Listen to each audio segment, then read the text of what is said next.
Units of measurement. So let's talk about what a measurement is, because there's this misconception that any number is a measurement, and that's inaccurate, okay?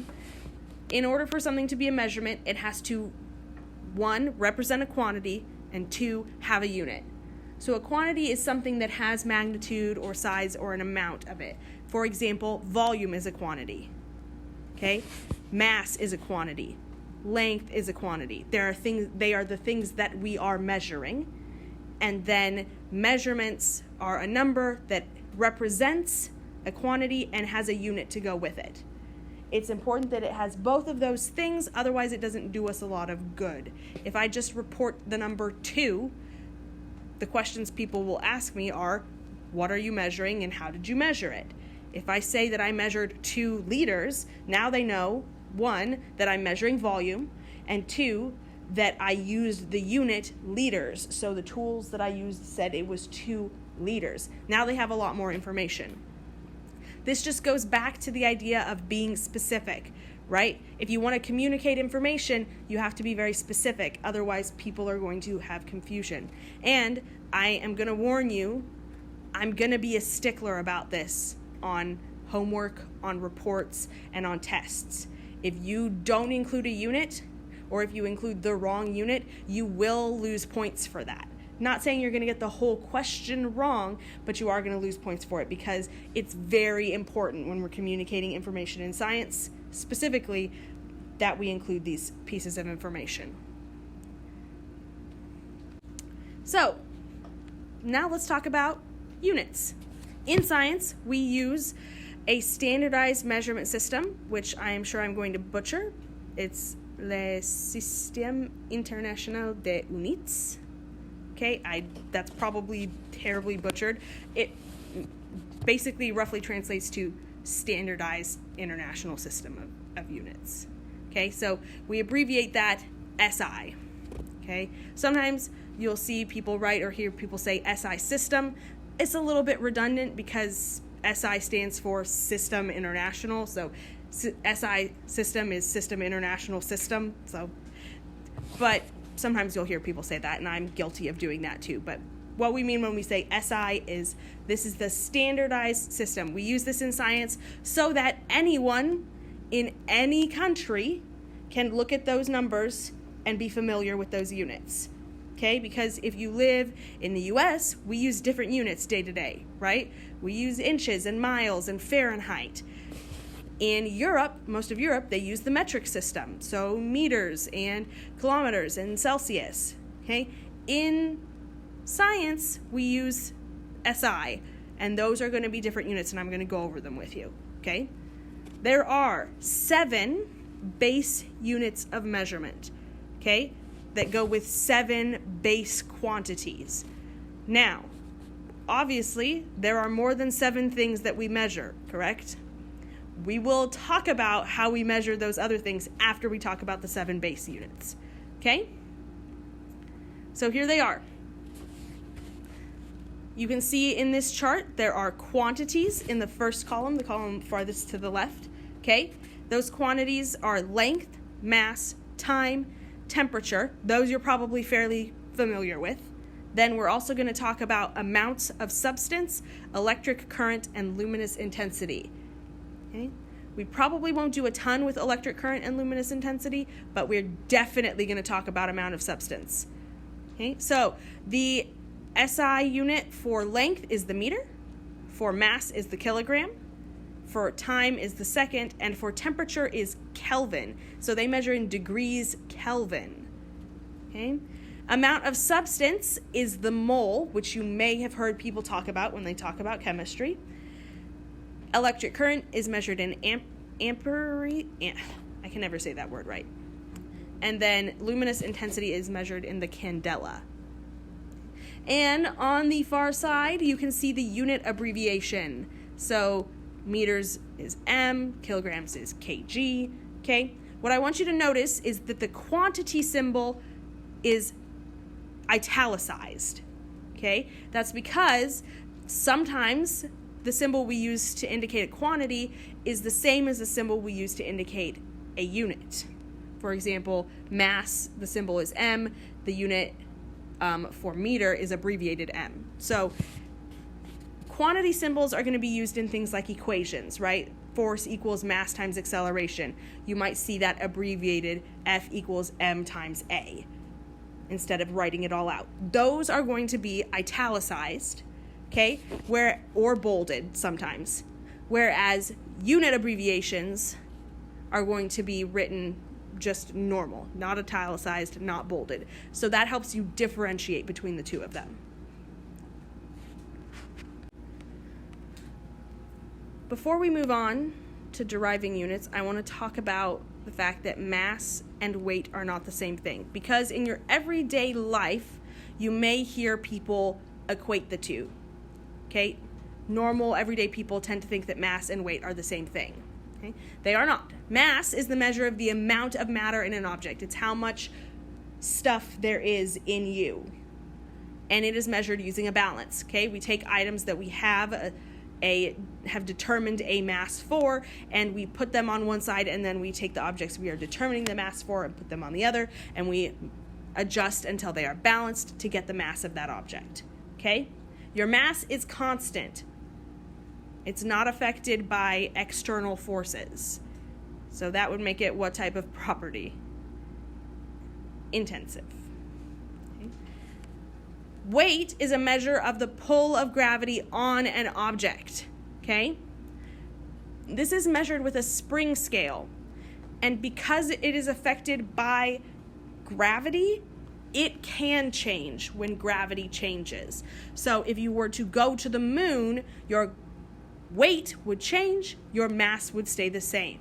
Okay? If I want to change your mass, I have to physically remove material from you. I'd have to chop off your leg or something. Okay? Whereas if I want to change your weight, I just have to affect gravity on you. Okay? So an increase or decrease in gravity is going to affect your weight, but it is going to have no effect on your mass. Just an important distinction to make. When a number is too small or too large for the base unit to make a lot of sense, right? Because if we start getting numbers that have 20 zeros after them, or 20 zeros after a decimal point before we get to the actual number, those numbers start to become almost unreadable. Okay? So, when we have numbers like that, we will often use a prefix system to change them up a little bit, okay? A table of common prefixes is available in your book on page 39, and I made a copy of it that I'm putting on Google Classroom as a tool for you. So I'm just going to show you that briefly before we move on and describe to you what I'm talking about here. Okay, so here's how you use this chart. Okay, your base unit goes in this blank column here. So let's talk about length. Let's use the meter as an example because it's one we may be more familiar with. Okay, if I have 1 meter, it's just a meter. If I have 10 meters, I can either write 10 meters or I can say that I have 1 decameter. There are 10 meters in a decameter. So if I have 10 of them, I could say I have a decameter. If I have 100 meters, I can say that I have 1 hectometer. If I have 1,000 meters, I could say that I have 1 kilometer, a kilometer. It also goes in the opposite direction. It goes down. Okay, so let's say I have 1/10 of a meter. I could say that I have 1 decimeter.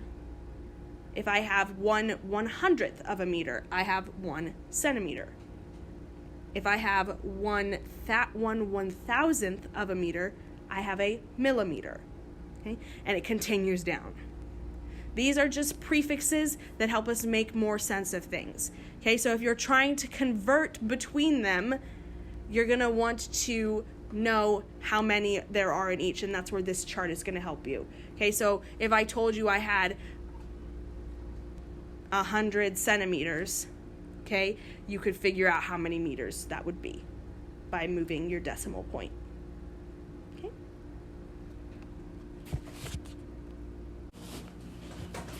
Now, sometimes we have a quantity that is a combination of several different quantities. And when we do that, the unit is going to be a combination of several base units. So what does that look like? Well, it looks like this. If the quantity I'm looking for is area, then I'm combining several length quantities, length and width, right? Both quantities that measure length. So I'm going to use the meter, and it's going to be length in meters times width in meters. So my unit will be meters squared. Okay, same thing if I'm solving for the volume of a solid. It will be length in meters times width in meters times height in meters. So my unit will be meters cubed. See how that equation to find the quantity gives you what unit you should be solving, you should be having at the end? Density is mass of an object divided by the volume of that object. So mass in kilograms, volume in meters cubed. You're going to wind up with a unit of kilograms per meters cubed. If you're solving for molar mass, it's the mass divided by the amount of substance. So mass in grams and amount of substance in moles. Molar volume, volume divided by amount of substance. And energy, which is force times distance. So force is mass times acceleration. So mass in grams, acceleration in meters per second squared, times distance in meters is going to come up with a unit of kilograms per meter squared per second squared.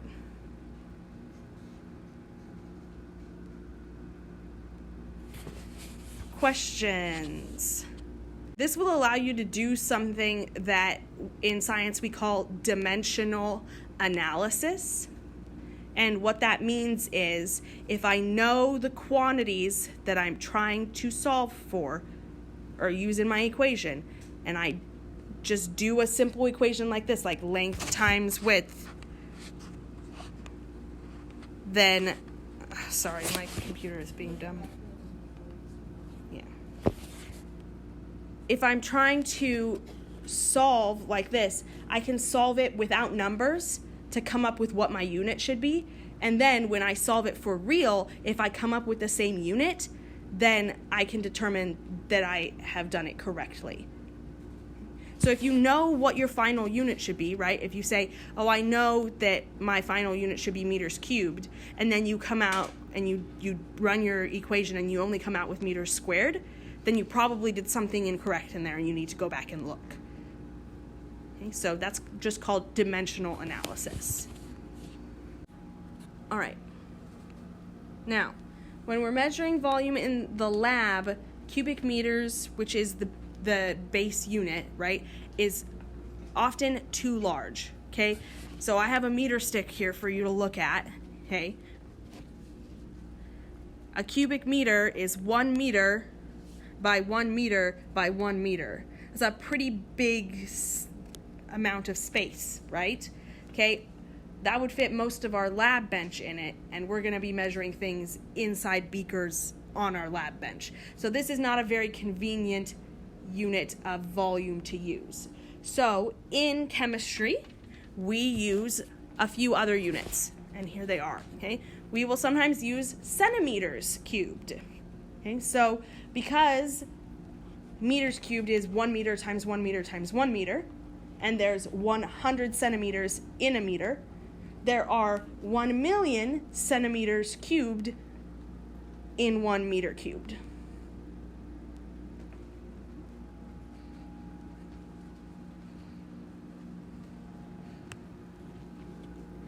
A liter is equal to 1,000 centimeters cubed. So it is a somewhat convenient unit of measurement. It's much smaller than a meter cubed. And then milliliters, okay, there are 1,000 milliliters in a liter, which you could have probably guessed from the conversion chart that we just looked at, right? Milli is 1/1000th of a liter, so there's 1,000 of them in a liter. It's convenient that there are 1,000 milliliters in a liter because that's the same number of cubic centimeters, which means that 1 cubic centimeter and 1 milliliter are equivalent units and we can use them interchangeably. Okay, something that is 1 centimeter cubed is also 1 milliliter in terms of volume. Now let's talk a little bit about density. Okay, you may have solved for density before. Okay, it's the ratio of mass to volume. Okay, and you can solve for it by dividing the mass of an object by its volume. Density is an intensive property, which means that no matter how much of a substance you have, its density is always the same, which makes it very useful for identifying unknown substances. I can take a substance that I have in the lab if I don't know what it is, and I can measure its mass, and I can measure its volume, and I can run a calculation, and I can get a density. Then I can take that density and compare it to a list of known densities of substances and find what substance I'm dealing with. However, when you are doing that, it is important to remember that because objects expand as you heat them up, the density of those objects will often decrease as temperature rises.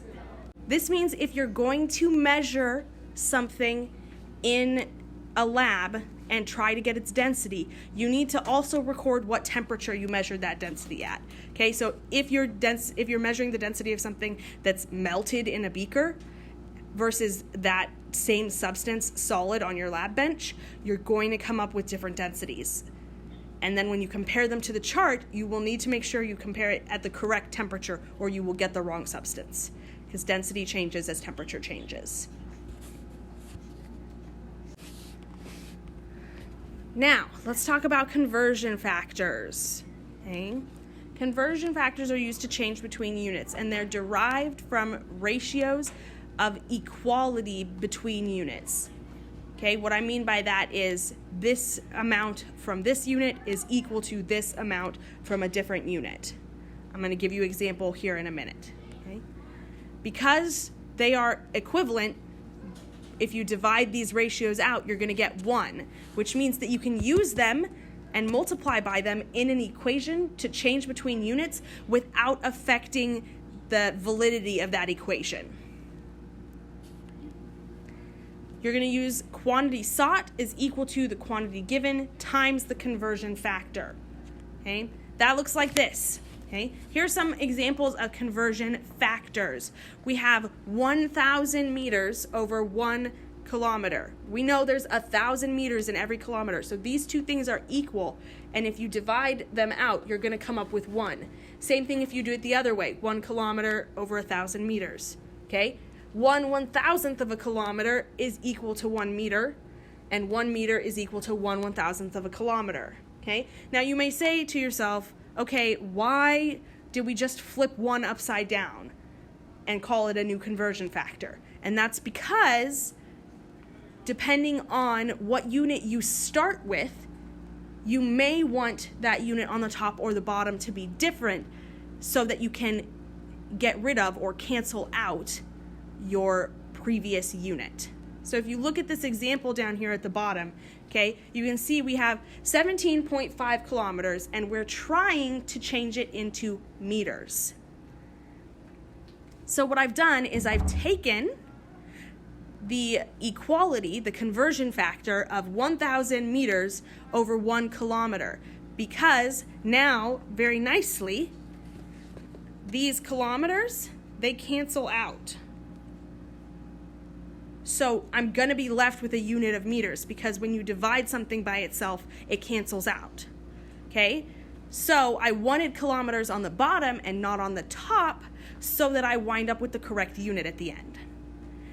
And then we know 1,000 meters is equal to 1 kilometer, so if I take 17.5 times 1,000, I wind up with 17,500 meters, which is how many meters that is.